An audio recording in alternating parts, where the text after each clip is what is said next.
Hi, everybody. Welcome to BarkFest. I'm thrilled to welcome you to this event, Caring for Cats, with Lili Chin, Lucy Hoyle, Mikel Delgado, and with my co-host, Christy Benson. I'm going to start with some housekeeping, though. I have a couple of things to let you know. One is that the recording will go out after 72 hours. That's because I need time to check it, and there are a lot of events at BarkFest. Those of you who are here live have a chance to win a copy of each of the books featured here.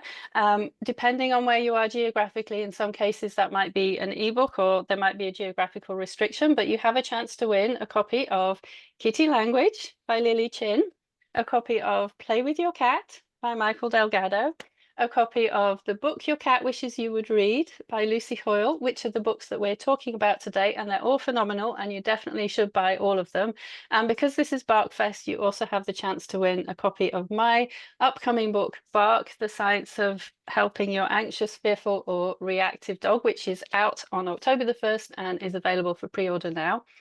I will do the draw at the end of this session. So I have to wait for it to finish and a bit of Zoom processing to happen first. So I see lots of you are already using the chat box. Thank you for that. It's great to know where you're joining us from. It's amazing to have so many people here. I think it shows how many people love their cats. You also have a Q&A box. If you have questions for our authors, please put them in the Q&A box. And we will get to those at the end. If your question is for a specific author, please put their name right at the beginning of your question to make it easy for us to pick them out and ask them to the right people. So first of all, I want to thank Christy for helping me today. Christy Benson, I think most of you will know as my co-host from the Positive Post in Conversation. Christy is a Northern anthropologist. She's an amazing dog trainer, and she's also a staff member at the Academy for Dog Trainers, and she will be helping me run the session today. Hi, Christy. As Hello. well, with us today, we have three amazing authors to talk about their books. So let me introduce each of them. Lili Chin is an artist best known for her animal-related art. Since 2008, she's been providing custom illustration and a catalogue of art products for sale and creating educational illustrations for the world of companion animal behaviour and welfare. And a partial list of the prominent behaviourist authors and organisations that have used her art include the late Dr. Sophia Yin, Fear Free Pets, the RSPCA, Wallace Annenbo Pet Space, and International Cat Care. Her first book, Doggy Language, A Dog Lover's Guide to Understanding Your Best Friend, was published by Summersdale Hachette in 2020. It's won 2 awards and it's been praised for making an important subject matter more fun and accessible. Her second book, Kitty Language, which she's talking about today, An Illustrated Guide to Understanding Your Cat, was published in 2023 by 10 Speed Press and Penguin Random House. Both books have been translated to multiple languages around the world. Lili is Malaysia-born, spent most of her youth in Sydney, Australia, and currently lives in Los Angeles with a writer husband and 2 rescued and bonded cats, Mambo and Shimmy. Hi, Lili. Thank you for joining us today. Hi, Zazie. Thank you for having me. We also have Dr. Mikel Maria Delgado, who is a certified applied animal behaviorist and certified cat behavior consultant who has been working with cats professionally for over 20 years. She worked as a cat behavior specialist at the San Francisco SPCA for 8 years before co-founding Feline Minds, where she offers assistance for cat owners, animal shelters, and corporations. Mikel completed her PhD in animal behavior and cognition at UC Berkeley and was a postdoc at the UC Davis School of Veterinary Medicine, where she researched the social and feeding behaviors of cats and the health and behavior of orphaned neonatal kittens. She's the author of the book Play with Your Cat, which was published by Tarcher Perigi, and she also co-authored the 2017 book Total Cat Mojo with Jackson Galaxy. Mikel lives in Sacramento, California with her boyfriend and their 3 cats, Ruby, Coriander, and Professor Scribbles. Welcome, Mikel. Thank you, Zazie. And we're also joined by Lucy Hoyle. Lucy is a feline behaviorist and author of The Book Your Cat Wishes You Would Read. As an expert in feline behavior, Lucy has been improving the lives of cats and their carers since 2010 by resolving their challenging behaviors. She holds a master's degree in companion animal behavior counseling, and she's one of only a handful of exclusively fully accredited feline behavior practitioners in the UK. Lucy lectures on cat behaviour on an international scale and aims to reach as many cat carers as possible through talks, books, articles, and social media. Lucy and her family are lucky enough to share her home with 2 cats, Fig and Sparks, Labrador, Bucky, and Axolotl Peach. Welcome, Lucy. Thank you. Thanks for having me, Zazie. Thank you so much to all of you for being here. So we are going to give the audience an opportunity to take a photo of us with our books. So grab your phones if you would like to get a photo, and we're all going to pause for a minute and hold up our books. And I would be very grateful if someone from the audience would let me know when you've got it. Just type "got it" into the chat when you've got your photo. Thank you. I don't have any books, so I'm holding up cat treats.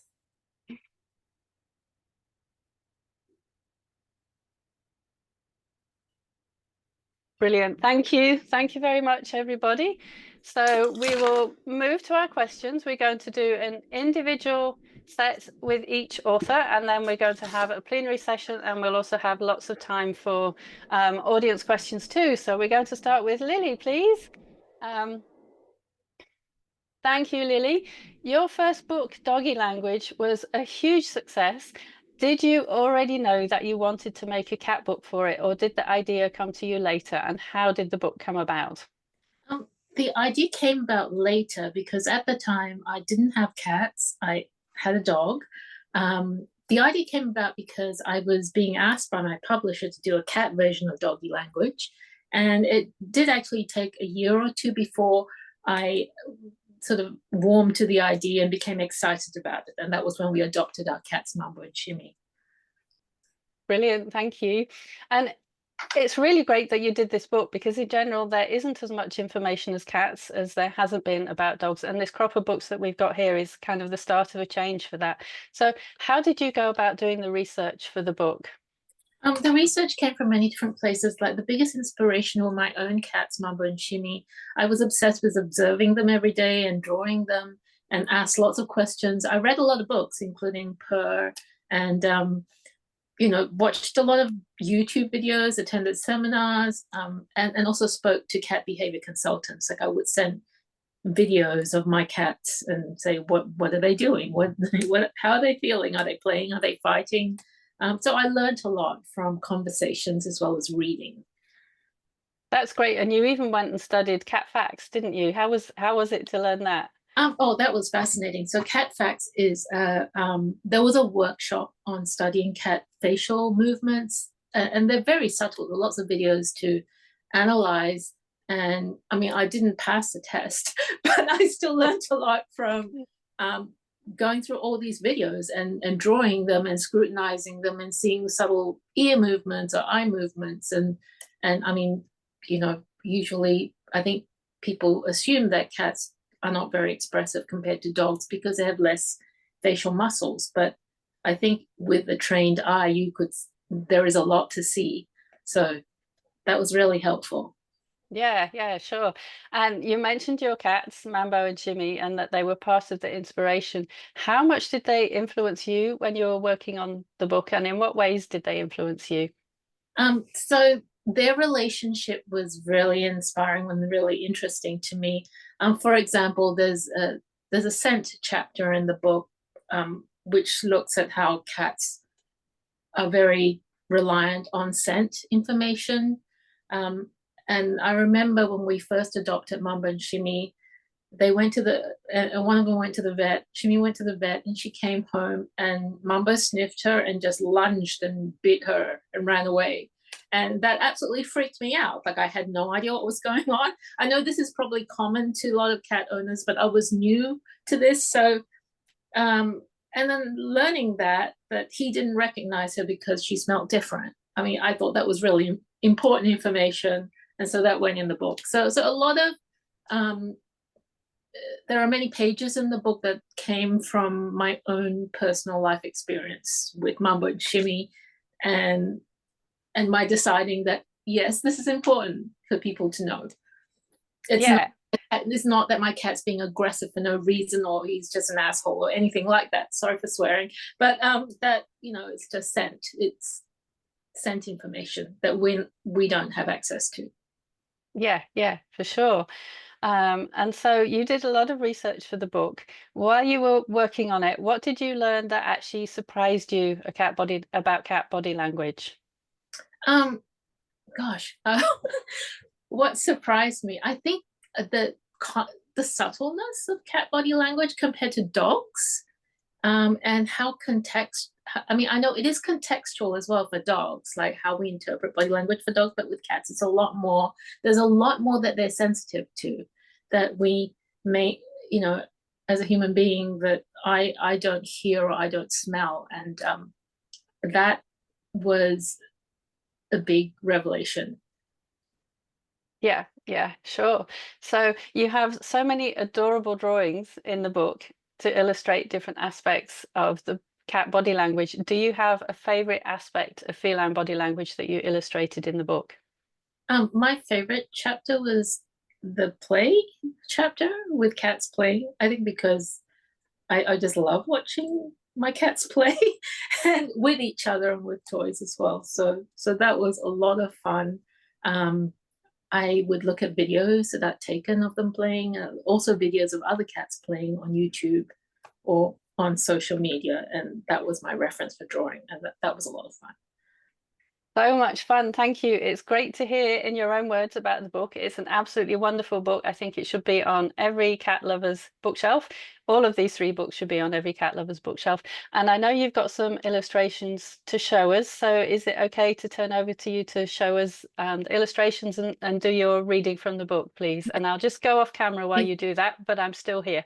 Okay, so just bear with me because this is I'm quite new to sharing screen. Oops. Screen, start broadcast.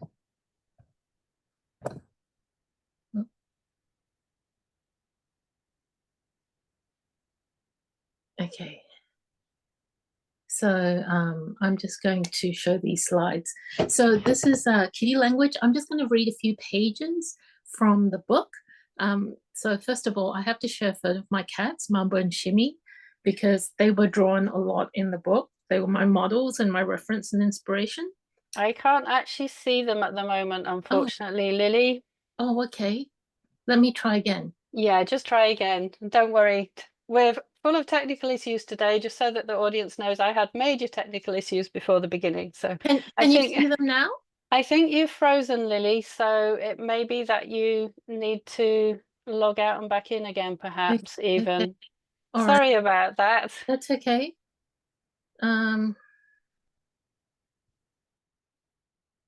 So Lily will be back in just a moment to show her illustrations, and I'm very sorry to the audience. We're several of us having technical issues today, which is unfortunate, but these things can happen at live events. And I'm just going to give Lily a second to get back. And thank you to all of you for typing in the chat. It's good to know that there are so many people here. There's actually almost 80 people here live, which is amazing. And I would love to know what kind of cat you have. If you actually have a cat, that's something that you can let us know in the comments, please. It's amazing to see people from so many different places. Oh, okay, I'm back. Can you hear? Thank you, Lily. We can hear you, yes, so you can try again. Let me try again. Start broadcast.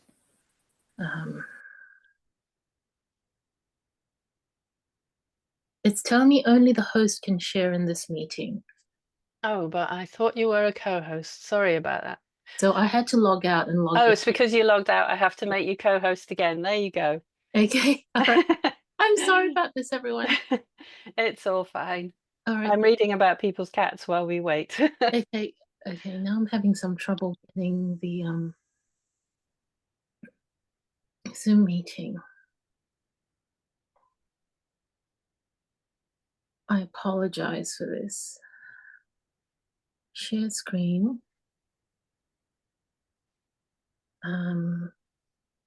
Okay. Can you see anything?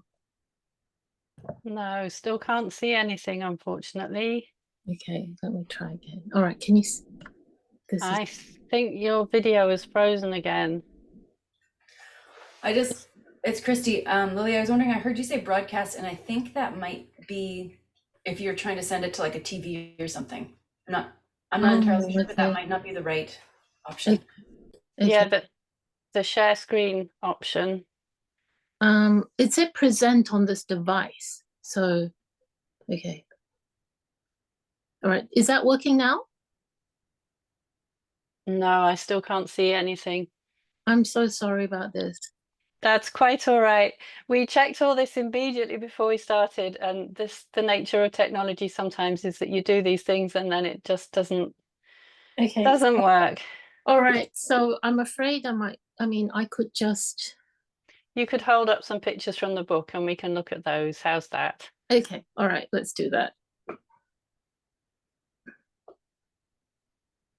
Now, if I can get back to Zoom. Well, we can see you. Okay. We can see you, so you can just talk to us. Okay. So, first of all, I'm going to share a picture of Mambo and Shimmy. They're the inspiration for this book. And I'll just go to the pages I was going to read from. So the first page I was going to read from is rotated ears. So that's a photo of Shimmy with her ears rotated. So rotated ears, also referred to as swiveled ears, sideways ears, or squid ears. The visual signs are both ears stay rotated, tips point up or to the back, ears appear skinnier from the front. What your cat may be feeling: unsettled, confused, frustrated, things are not okay, I need to be on my guard. Tip: both ears rotated and facing outward could mean that your cat is listening to two things at the same time, coming from opposite sides. You can tell if your cat is stressed by how long both ears stay in this position. The farther back the rotation, the more frustrated your cat is feeling. And if the ears are lowered at the same time, there is fear. So I don't know if you can see that. All right. Yes, beautiful. Okay, next page I'm going to read from is moving confidently. Kitty. Visual signs: direct approach, head position at shoulder height or higher, ears forward, tail is high and softly curled. Also see pages 56 to 57. What your cat may be feeling: happy, confident, and comfortable, friendly. And there's a little word bubble that says hello, ears forward, head above shoulder height, tail up soft, and approach. The next page I'm going to read from comes from the conflicted and stressed chapter. This is hiding. Visual signs: staying out of sight, not responding. If there is nowhere to hide, pressing their face and body into a tight corner. What your cat may be feeling: stressed, unsafe, or unwell. Note: not having a safe and private place to hide is more stressful for a cat than hiding. And so there's an image of a cat with their face pressed into the corner of the carrier. This actually came from real life as well, with my Mambo being at the vet. Another one is pretending to sleep. A cat may pretend to be asleep if there is nowhere safe to hide. The visual signs are huddled, crouching posture, not responding. Head is tucked into body, eyes are not fully shut. What your cat may be feeling: very stressed, shut down. If I look like I'm asleep, they may leave me alone. And there's the image of a cat in a cage with the word bubble: I'm not really here. And finally, I'll read some pages from the play chapter, social play. Again, hope you can see that. Social play. Cat play is easily misinterpreted as fighting. When two cats are playing, it is non-serious ritualized conflict. Their rough and tumble play body language can look like aggression, but it's more like a sporting event. The visual signs are stare-offs, rotating ears, arched backs and puffed up fur, big tail movements. How we know this is fun play: mostly silent with no hissing, growling, or squealing, swatting or smacking with claws in, no pain or injury. Biting is inhibited with no pain or injury. Cats swap top and bottom positions. Lots of short pauses. Also see play pauses on page 146. Easy for either cat to leave, but they choose to return or stick around. And there's some images of cats playing, and this was like a lot of fun to draw. And that's it. There's a few pages. Awesome. Thank you so much, Lily. That was beautiful. I'm sorry about the technical issues. These things happen, but it was lovely to see the photos held up to the camera anyway, so the pictures. So thank you very much. And that was a beautiful reading. Now I'm going to ask Michael to come on camera, and we're going to interview Michael next. I'm going to just check if Christy is still with us. I'm here. Yeah, over to you, Christy. Perfect. Wonderful. So, Michael, the title of your book is like an instruction for what people should do, play with your cat, which I think is so lovely that there's a whole book on this. So why is play good for cats? Play is good for all of us, in my opinion. There's definitely a whole body of research looking at play behavior in animals, and basically every species that has been studied will show play behavior, from bees to chimpanzees to dogs, pigs, humans, of course, which leads to the question why. And I think a lot of evidence points to the fact that there are benefits to play. Specifically for cats, I would say the benefits are that we are enabling them to experience a species typical natural behavior, which, basically the type of play I'm talking about, which is interactive play, meaning, a stick with a string and a lure on the end, is allowing cats to engage in what we would call pseudo-predatory behavior. They're just directing that hunting behavior towards a toy instead of a small prey animal. Awesome. So what are some of the common mistakes that people make when trying to engage their cat in play? And I definitely was like, when I read your book, I was like, yeah, I've done some of those. Sure. Sorry, Africat. Yeah, I've had a lot of opportunity to observe humans interacting with their cats from working in a shelter and then from doing home consults. And what I see, probably the biggest mistake people make is that they assume that their cat won't play if their cat won't play with them or won't play with them in the specific circumstance. Maybe it's the toy, maybe it's how they're moving the toy, maybe the cat is bored of the toy, maybe the human is moving the toy in a way that's scary or not realistic. So that's one big issue, I think, is just assuming that cats don't play, or while they're adults, they don't need to play anymore. And if we think about hunting again, for good welfare, we are thinking about animals being able to express those natural behaviors. Adult cats still would need to hunt to survive. So they have that hunting instinct. It may not be quite as over the top as kittens, but that need to play should continue throughout their lifespan as long as they're healthy. So another mistake I would just say is like moving the toy in a way that is not going to bring out that hunting instinct. And so a common one I would see at the animal shelter is we would often give people a toy to play with the cats when we'd go meet them. So someone wants to adopt a cat, we take them into the room to meet the cat, and the person would start tapping the cat with the toy, like wiggling it in their face, things that no bird or mouse would do. So these things would get a reaction from the cat. The cat would often kind of turn their head and be like, what are you doing? But the reaction was not a playful one. It was not a pleasant one. It was a irritated one. So I think the other thing is just people need to understand what types of moves of the toy are going to bring out that hunting instinct in their cat. So can you tell us something about the development of social play in cats? Yeah, I mean, Lily showed you some pictures that she drew for her book about social play, and kittens are at their peak of social play behavior from, they start when they're about 3 weeks old. So as soon as they can start moving in their nest, they become very interested in their litter mates. And that interest in social play and social interactions peaks between 3 weeks and 4 months of age. And then it starts to decline around the same time that kittens would naturally become more independent and not engage in as many friendly social interactions, right? So we, of course, make a lot of assumptions about social interactions based on the cats that we live with, and we do spay and neuter most of those cats, and we do separate them from their litter mates when they're young. So they're not necessarily living the same type of social life that they would if they were a free roaming colony cat, whether they're intact or spayed and neutered. All of those things are going to have an impact on their behavior. So what's really interesting is that we have a lot of information, a lot of research on kitten play behavior, but most of that research stops when the kittens turn around 6 months of age. So there's very little research on adult cat social play, social behavior, social anything. I think people have made a lot of assumptions that cats are not social animals. And of course, that assumption has been turned on its head.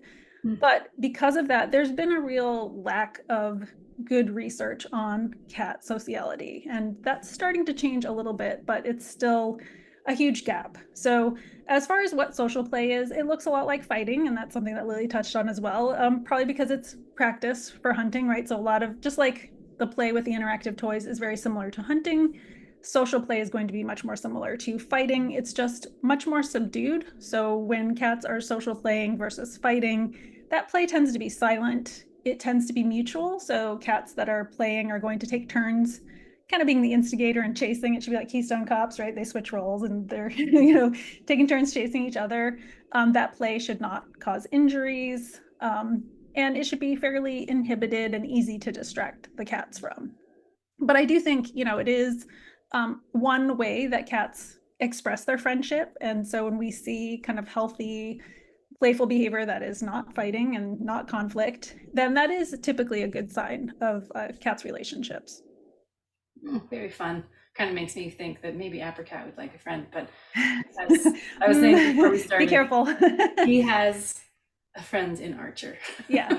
And of course, social play does not have to be with other cats, right? And I talk about this in the book. It can be with humans, it can be with dogs, it can be with some other animals, although you always want to be careful with the smaller prey species. Those are not animals that cats should be allowed to play with. But certainly, yeah, I've known plenty of cats that preferred the company of dogs to the company of other cats.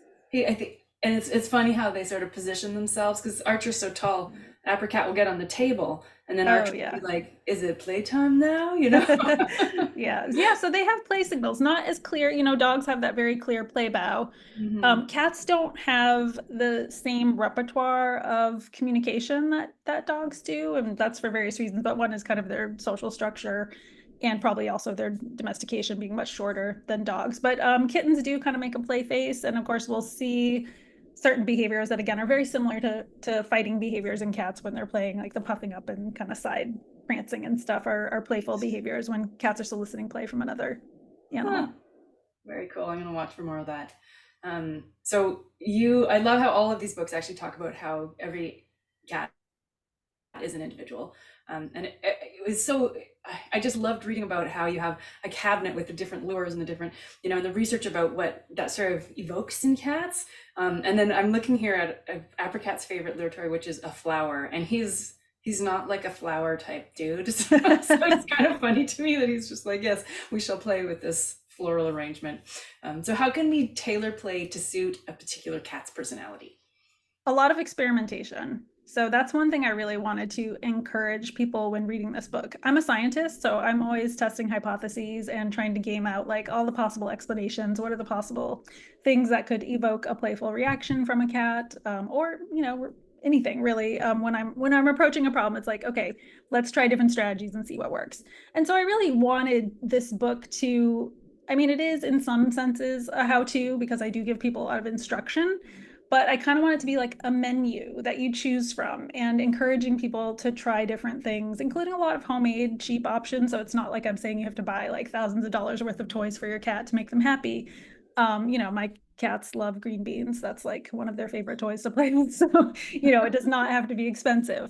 But I would say that is the thing, is to just be open and observe your cat while you're playing with them and see what moves get them excited or get them staring and stalking and going through that whole sequence of hunting behaviors, which includes a lot of stalking and staring. So it's not always just what gets them doing backflips and racing around, because a lot of hunting behavior for cats is stalking, and that is a much slower, more drawn out process. And I think sometimes people get bored through that part of it. But right. For the cat, it can be quite exciting.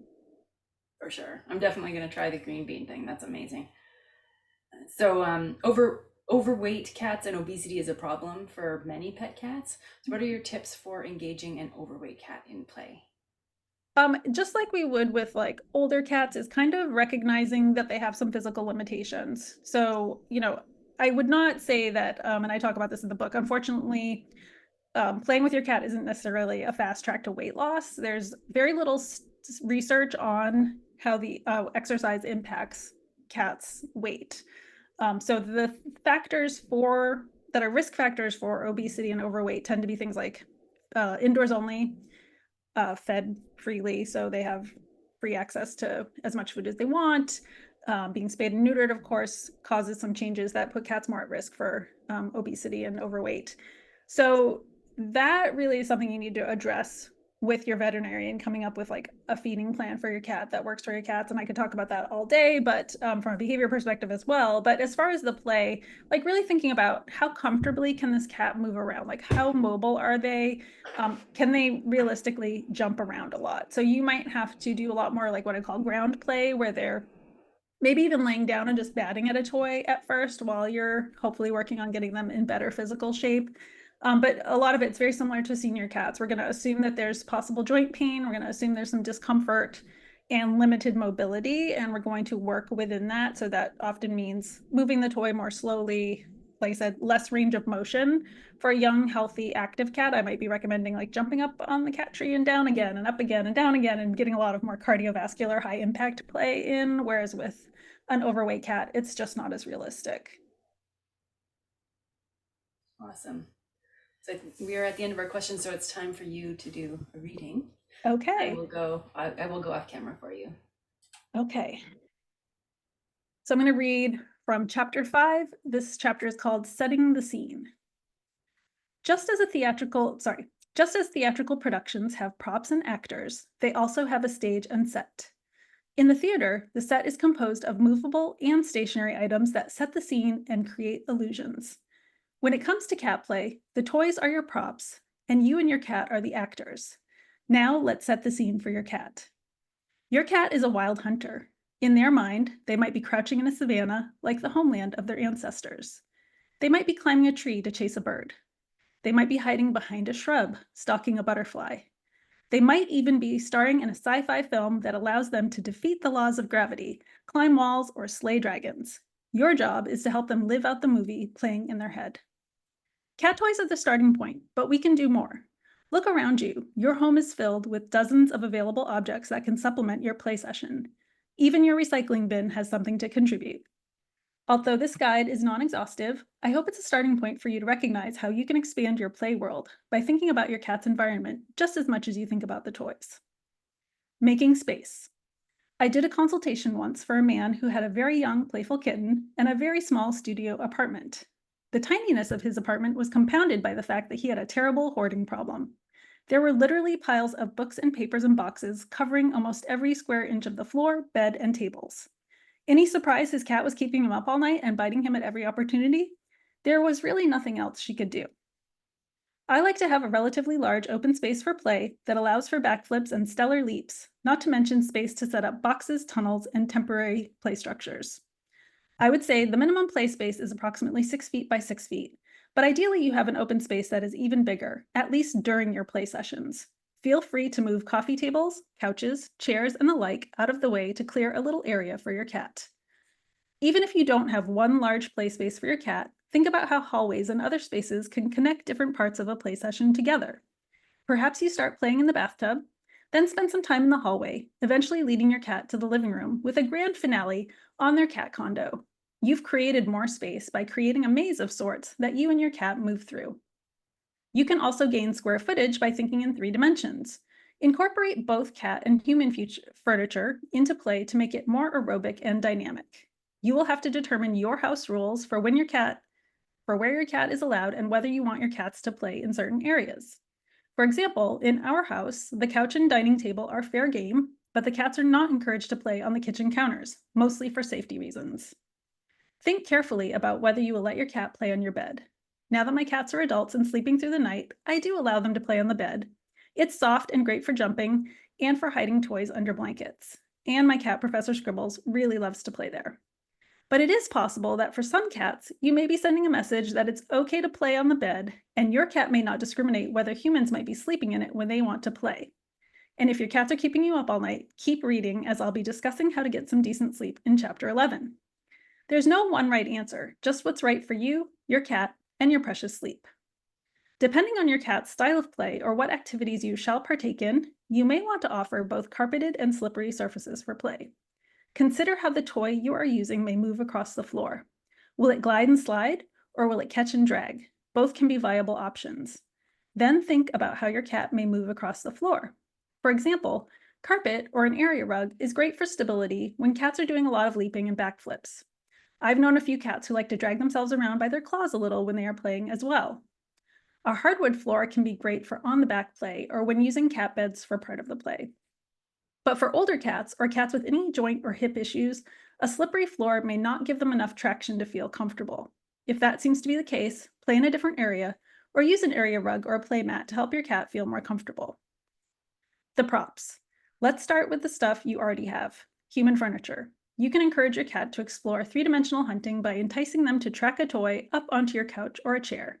Depending on the rules in your house, tables may also be included. But if your cats aren't allowed on the tables, don't despair. Those tables have legs, you just have to know how to use them. Trail a small toy slowly on the ground until it is partially or completely hidden behind a table leg. You can even tap or scratch the toy against the surface of the leg to make a small rustling sound that your cat will find alluring. Many cats already use the backs or ledges of couches as a free way to get from point A to B. Now you can make it an official part of your play pathway. Couches also have cushions, which are perfect for hiding toys behind or between. One 17-year-old cat I worked with had lost her interest in play until we moved the toy very slowly between some of those superfluous throw pillows that don't serve much function, except apparently to get geriatric cats inspired to move their bodies. And there's no reason not to build a couch cushion or pillow for it for your cat. It provides a perfect hunting blind for your cat to ambush from. Thank you, Michael. That was absolutely wonderful. So nice to hear you read from it. That was brilliant. Thank you very, very much. Thank you. And now I'm going to ask Lucy to come on camera, please. And we're going to talk about the book your cat wishes you would read. And just so that the audience knows, this was published first in the UK and it is about to be published in the US and Canada. I just looked up the publication date just now. It's going to be published on October 29th in the US and Canada, but it is available for pre-order now. So if you're in North America and you want it, you can pre-order it. And Lucy, thank you so much for talking to us about this book. It's full of so much practical advice and it's so helpful, I think, to cat guardians. And you start by considering where cats come from and what their experiences are. And you have a chapter early on about the cat's sensory experiences. So how should cat guardians take the cat's senses or sensory experiences into account? So yeah, there is a section. The thing is that section is probably less involved in like behavior side of things. There was a lot that also considered the physical makeup of a cat and how they perceive the world differently to us. So that was quite an interesting read, and I had to do quite a lot of research myself and like, what's actually happening here and what's going on? So I think a lot of that focuses on the fact that the way cats communicate is very different to us and very different to dogs as well. So like they have this whole method of communication by scent, which just totally goes over our head or that we can't pick up on. So I feel like their primary sense or the way they primarily interpret the world around them is on how things smell and how things like how safe the environment feels, much more than how it looks. So it's like when you think about when a cat goes outside, like they have no consideration to the boundaries that we put in and say, no, you must be in this garden and not next doors, please.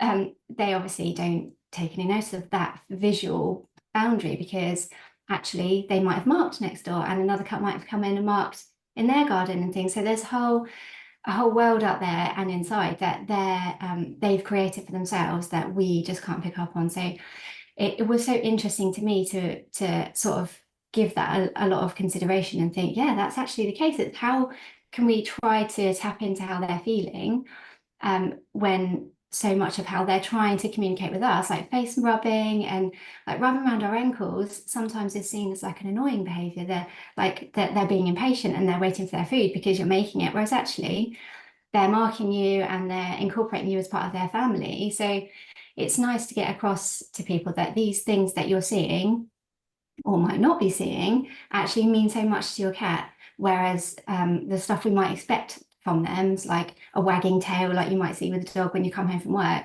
you might not need to see them because that's not really what they're going to do, but it doesn't mean that they don't love you just as much as your dog does. Yeah, I love that. Thank you. And your book is full of advice, including for someone who's about to get a cat or a kitten. So you've got that kind of as a starting point, and you take people through everything they need to know through their cat's life. But suppose someone is wanting to get a new kitten or a cat, what should they think about in order to ensure that they get a good match? Oh, okay. So I was very conscious in that section of like getting your cat to make sure it incorporated people getting a new cat as well, like as well as their existing cat, because um, it's something that comes up so frequently because we worry that our cats, I think someone put it in the chat, that like does their cat need a playmate or does their cat need companionship? And I think that this specific thing just varies across the whole of the species because there are some cats that just want a house to themselves and they love the human attention and they love the relationship that they've got with their owners. They might have a good relationship with a dog or another species, as Michael said, but they don't want to share with another cat, absolutely no way. And so you might see for that individual that if they see another cat from the window, then you're noticing that they might be agitated or upset by that, and you might see their tail thrashing, and people will say like, oh yeah, they absolutely hate other cats, but we thought it would be different if we brought another one in. So it's important to look at what your cat is trying to tell you. Whereas on the other side, they're cats that love company of other cats, and they're super sociable, and even to the point where they don't really gauge the reaction of the other cat. The other cat might be like, oh, I'm not okay. Like I'm uncomfortable, but this other really sociable cat is like, no, it's okay. And they sort of still are trying to engage in like grooming or like face rubbing or body rubbing, and like those nice behaviors that we'd expect to see can sometimes be quite one-sided. So if you're thinking about how to get the right match, it's definitely important to understand the needs of your cat you already have, but then also the personality of the other cat, because you don't want to bring in a cat that is one of those solitary individuals that just wants to house themselves. You don't want to bring one of those into the multi-cat household because they'll struggle themselves. So it is hard, it really is hard. And a lot of it, even if you're bringing in a kitten where, you know, they haven't got experiences where they have lived with other cats or they haven't lived with other cats, all of their socialization and all of that, like prepping them for adult life happens before we get them because it's between 2 to 8 weeks of age. So if we're picking up a kitten at 12 weeks, which you think will be sort of like a blank slate, that window of socialization is already covered. So it's so important to ask lots of questions and to the breeder or the rescue, and to observe their behavior as much as possible. Like, what are they like with the other cats in the household, in the litter? Have they interacted with an adult cat in the household there? And just probe as much as you can and try to get a picture of you'll know your cat that you've got, but also get a picture of the cat that you want to bring in. Perfect, thank you. So what do you think is the biggest thing that cat guardians get wrong for their cat? Oh no, that's a really good question. Um, I, to be fair, it's easy to get it wrong. Like, I don't feel like no one ever means to get it wrong. And I think that there's probably pockets of people that are doing loads of things really well, but then missing something, and that's spiraling into a problem. Like, for example, a common one, well, we're talking lots about play, is playing with kittens. I think it's so easy to engage in that like really hands-on, quite rough play. Because like we see them doing that with their litter, like doing roly-polies and like biting each other and kicking each other in the tummy and doing all that sort of social stuff that they do. And it's hard to avoid wanting to do that as well. So I see lots of people, like when the kitten does that like play you ear and they like rear up on their back feet, lots of people will like grab their tummies and flip them over and rub a dub on there, like you know, really get them going, get them playing. But I feel like that's a recipe for disaster for a lot of kittens, because what are they learning through that? And that what they're probably learning is that, oh, okay, hands are toys. So that's that. So if a hand is coming towards me for a stroke or for a medical exam or something or other, then they can grab on, they can bite, and they can do all that sort of play, which the person who is not up for the play session is not going to take well to. So that's when it might lead to punishment, and not that anyone will try to hurt their cat, but they might push them away, they might shout, they might be like, oh no, you know, why are you biting me? I was trying to just hold you or stroke you. So here can spiral off a whole big problem of where it was play. I was biting you because I was playing, but now you're scary. So now the bites become a bit more serious and everything becomes complicated and emotional, and it changes the whole relationship between the person and the owner. So I'm going to plump for rough play. That would be a big common mistake that you just sometimes just do by accident. Yeah, thank you. I think so. And you've actually managed to pack a huge amount of advice into this book. You've got sound advice on so many different topics. How difficult was it for you to decide what to include? So I actually found quite easy to write. So it's the only book I've written.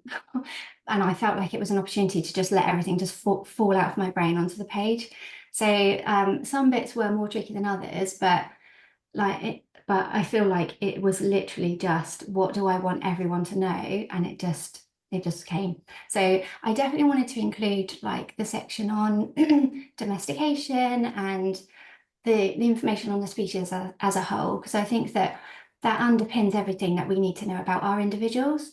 So it's like making sure we understand that actually they are descended from a solitary ancestor. So they might not want to spend all their time with us, and they're not geared to communicate with us. So we shouldn't be expecting such clear signals and things. So I think that gives us a good grounding, but then it moves on to the chapter on how's your individual been shaped through their like breeder and through the environments that they've been in so far. And that's really important too, because your kitten that you got from you found in a bush is probably going to behave a lot more differently to a kitten that was born in a family home. So that it was quite logical, really. The way I wrote it is just, once you've got that underpinning of the species, now we need to understand the individual, and then the bulk of the book, or probably half the book, is then the individual issues that people often ask me. So like, how can I cope when a baby comes along, and what do I do if my cat's scratching the furniture, and like those specific questions that people can just flick through and return to if and when they get that problem later down the line. Great, thank you. And along with that advice, you've actually got lots of lovely stories about cats that you've woven in, and some of those come from your cat behavior practice. So they're stories of cats that you have worked with. So what was your process when you were writing that, deciding where to put the stories and which of those stories to include in the book? So it was quite nice for me in that this is like, so there's another book called The Book Your Dog Wishes You Would Read, which is in the same format and follows the same process. And I read that, so I have my own dog too. So I read that thinking that this is super helpful. And I was taking in all the advice it's written by Louise Glazebrook. So I was taking in all the advice from Louise. And she had dotted in throughout all her personal experiences too. And I really related to that. And it was nice to sort of see what she was saying, but in practice and in real life type thing. So I feel like if I hadn't read that, I would be a bit more reserved of putting a bit of myself into the book, whereas I just went for it. And it's quite fun because I was like, this is quite a long running joke with my older brother that all the cats hate him all the time. And so I put it in there, like, my brother comes in and he's tall and he's loud and he ruffles their hair rather than like trying to stroke them in a more cat-willing way and things. So I think that's quite a good illustration, and something I probably tell lots of clients that are doing the same thing or have their family come in that do the same thing. So I just, in terms of choosing them, I think anything I could think of as an example to relate back to, I stuck in. So I was trying to get as much in as possible, but hopefully it's helpful as well as like the more sort of information-based stuff. Yeah, it's incredibly helpful. Thank you. And I'm so happy that this book is coming to North America very, very soon. So just a reminder to the audience, it's available for pre-order now if you're in the USA or Canada. And I know that you've prepared a reading for us. So please, will you do that reading now? Yes, I would love to. I'll just go off video. Okay, so let me find the page. Okay, so this is from chapter 23, which is what your cat wants you to know about behavior problems. So in my role as a behavior counsellor, I have seen hundreds, if not thousands of cats who are displaying challenging behaviors. The interesting thing about this is that what we consider to be a behavior problem usually isn't a problem at all for your cat. It's a very reasonable and understandable response to the current situation he finds himself in. And with almost every single cat I've worked with, we've been able to unpick the problem to find out what the initial cause of the behavior is and what's stopping it from improving. For example, would you pee in a toilet that hasn't been cleaned or flushed for a week? I wouldn't, and definitely not happily anyway. So it's perfectly reasonable for your cat to find another place to go where he does feel more comfortable. This is a classic example of a cat developing a problem behavior because their needs are not being adequately met. Treating feline behaviour problems is not about forcing a cat to accept the challenges of a human lifestyle. It involves understanding what your cat needs physically and emotionally, and making changes to your own behaviour or environment to help him feel happier and more comfortable.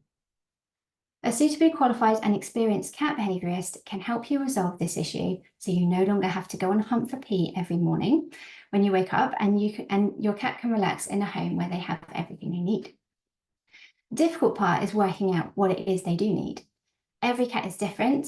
They are a product of their experience, both through their socialisation and through the experiences they've had throughout their lives. So veterinary examination. So if your cat is showing a problem behaviour, the first thing to do is talk to your vet about it, particularly if her behaviour is out of character. The reason for this is that any behaviour can be caused or exacerbated by a medical factor, literally any. So even if you feel that the cause of the problem is obvious, perhaps you've brought a new cat home and they're not getting along, she may be less tolerant to the new cat if she's not feeling 100%. We need to have all the information to be able to appropriately treat the problem while not compromising on her welfare. Your vet should give your cat a thorough examination, and depending on the issue, may decide to do some further tests. Urinary issues are common in cats, which can lead them to avoid the litter tray if it's painful to pee. So running a urine test is good practice to rule this out first. Dental issues are common too, and a couple of years ago, I worked with a little cat who wasn't getting along with the new dog. Her vet found she needed 10 teeth out, and once she had recovered, oh sorry, my dog's waking up, they're being super noisy now. Where was I? Her vet found she needed 10 teeth out, and once she had recovered, she was a lot more easygoing and accommodating of the dog's behaviour. On the flip side, keep in mind that your vet cannot possibly rule out all potential medical causes on the first examination. So it's important that your vet, your behaviourist, and yourself work as a team to get to the bottom of the problem, to cover all bases to maximise your cat's well-being and give you the best chance of resolving the problem. The role of emotions. Of course, it's not just physical health that can influence behaviour. Your cat's emotional well-being plays an important part too. Cats are sensitive beings capable of experiencing a wide range of emotions, such as happiness and contentment, as well as more negative emotions such as anxiety, fear, or frustration. And these can manifest into behaviour problems. For example, if your cat is feeling anxious about the scary cat that's moved in next door, it may prompt them to urine mark to provide a reassuring message to themselves within the territory. I'm going to settle, I think, in a minute. It's generally believed that cats are not capable of experiencing more complex emotions such as guilt, spite, or jealousy. I find this so interesting, as many of my clients will use these emotions to describe how their cat is feeling when explaining their behaviour. For example, I often hear them referring to protest pees when their cat pees on the bed when the client is on holiday, or believing their cat is behaving aggressively to their new partner out of jealousy. This highlights how misunderstood cats often are, and these interpretations of their feelings can affect how a person feels and acts towards them. If you believe your cat is peeing on your bed out of spite, you're much more likely to be cross at them for it.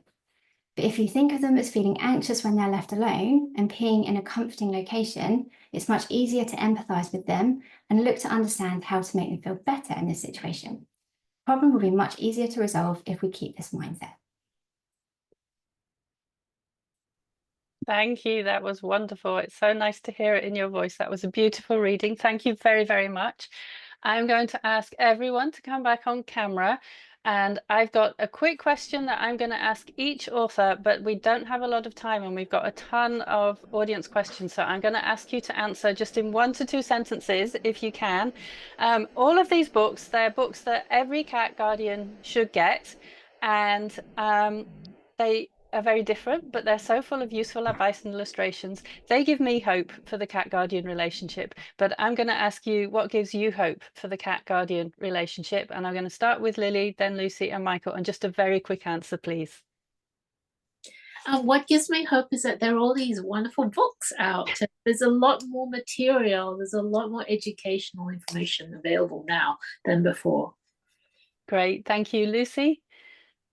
For me, it's that more people than ever are advocating for their cat's well-being. Like the field of animal behaviour, of cat behaviour specifically, is growing and more people want to be involved. So it's all good. Perfect. Thank you, Michael. I don't have much to add. I just think that overall there's more interest in cats, and of course that has its positives and negatives, but I think that there are more people interested in making their cats happy. They want to know, does my cat love me? Is my cat happy? Brilliant. Thank you very much. I'm going to turn over to Christy for some quick audience questions. Yeah, we have sadly more questions than we have time because there's some really good ones here. So let's start with Michael. Caitlin asks, if hissing is sometimes a sign that the interaction between two bonded cats is not playful, how do you determine between play and true fighting if your cat is hypervocal? In other words, so many noises during the day, hissing during play with the other cat. Yeah, some cats are just very dramatic, I guess is how I would describe it.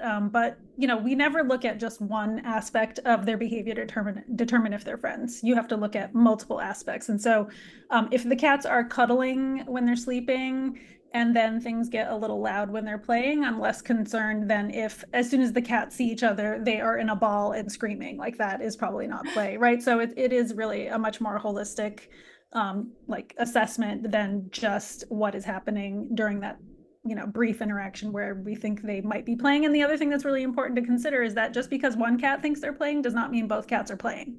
So you can have one cat who is playful and maybe has playful intentions, but it's not received that way by the other cat. For sure. Awesome. Thank you. So this one I think will be good for Lucy to answer. Ingrid said that she just read a paper on using strollers for cats to get them outside and perhaps enrichment. And I believe Ingrid is in North America, and I think this one sort of raises my interest as like the North American Brit divide, which seems like there's a bit of in the cat world. So I'm curious for your answer on that. So yeah, I would agree. There's definitely a cultural norm around or cultural differences here. In my experiences, I wonder if across the board, my feeling is that the risks would outweigh the pros. Like, and it's individual to every cat. Like some cat might love it, but if someone to ask me, shall I take my cat out in a stroller, I would steer them to other methods of like stimulation. Only because of a couple of reasons. Like sometimes I've seen a cat when I wandered, I went out with the kids on the school run and I saw someone with a cat in a stroller near the pond. They just sat there and they were looking out at the pond. And I was like, I need to go over and I need to see this cat because obviously I couldn't resist. And so I ran over and I went, oh my God, you have a cat in the pushchair. This is amazing. Can I see them? Can I? And she was like, yeah, you can stroke the top one. It was a double one. Stroke the top one, but not the bottom one. And because she was scared. And I thought, well, it is an individual and you will get a lot of attention from like people like me and other people. Same for backpacks. When people wander around with their cat in the backpack, they're hounded by, in the UK at least, maybe because it's not so common, hounded by people that want to say hello and want to interact with them. And that's not really what we want. Like the overstimulation is just massive. I think that there's probably, so I saw a Bengal recently who the owners had done their research and was like, right, we really, really need to stimulate this Bengal because it's like high energy and obviously the traditional Bengals do need a lot of stimulation. So they were throwing everything they could at this little cat who was just an ex-breeding queen and just wanted a quiet life. So she was out in the stroller like, oh, I just want to be back home. And they were having to sort of force her out. So I think it definitely just depends on the individual. Some cats would love it and would get that stimulation and would enjoy all those things, but we must really be careful that we're not sort of trying our best for the cat, but actually missing the mark a little bit, and they could do with some different sort of stimulation. Wow, that was a great answer. Thank you. So I have a question for Lili. This is a literary festival. And so one of the things that Zazie and I love hearing about is the process that people go through when they're coming up with their book. Like, did you have an idea in completion? Did you write an outline? Did it sort of unfold as you did it? How did that work for you? Well, actually, I looked to doggy language as my format. So I wanted to create something similar, but for cats. And so you'll notice that there are very similar behaviors between the two books, but I've added in more species specific behaviors and things to think about. And also I had my friends send me photos of their cats. So a lot of the cats are cats belonging to my friends, a lot of the drawings. And of course, like, I looked at different reference material, videos, social media, and it was a very interesting process. I think I wrote this in the interview that because a lot of the terminology isn't standardized for cat behavior. Like if you Google or you search for the hashtag cats playing, or cats fighting or cats hunting, you're not going to get what you think you're looking for because there are a lot of misinterpretations. Like people think their cats are happy when they're not, or when they're playing when they're fighting, or when they're fighting when they're playing. Yeah, so it was a little trickier to find visual references online. For sure. Thank you. I think, unfortunately, that's all we have time for, even though we have so many audience questions. I'm sorry we can't get to them all, but this isn't the end of the conversation. I'm sure we will speak to these authors again at some point in the future. And I want to thank Lili, Michael, and Lucy for joining us today. It's been so great to hear about your books and to hear you read from them. And thank you very, very, very much for coming. As a reminder to everyone in the audience, we've been talking about the book Your Cat Wishes You Would Read. We've been talking about kitty language and also about Play with Your Cat. And these books are available from all good bookstores. We would love for you to support your independent bookstore, your local indie, or you can use the bookshop link that we've shared, which also supports indies. One person has a chance to win some of these books. So the books, I will be doing a draw for the books, but I have to allow a bit of time to process, and also we have a second BarkFest event today, so it will be in a few hours time that I do the draw and email the winner, and the winner also has a chance to get a copy of my new book, Bark, The Science of Helping Your Anxious, Fearful or Reactive Dog, which of course is a dog book, not a cat book, but some of it actually, if you're interested in training, would still be useful for cat people. So thank you again to our authors. Thank you so much to Christy for helping me out today. Thank you so much to all of you for coming and listening. This has been an absolutely wonderful chat. I've hearing more about all of these books.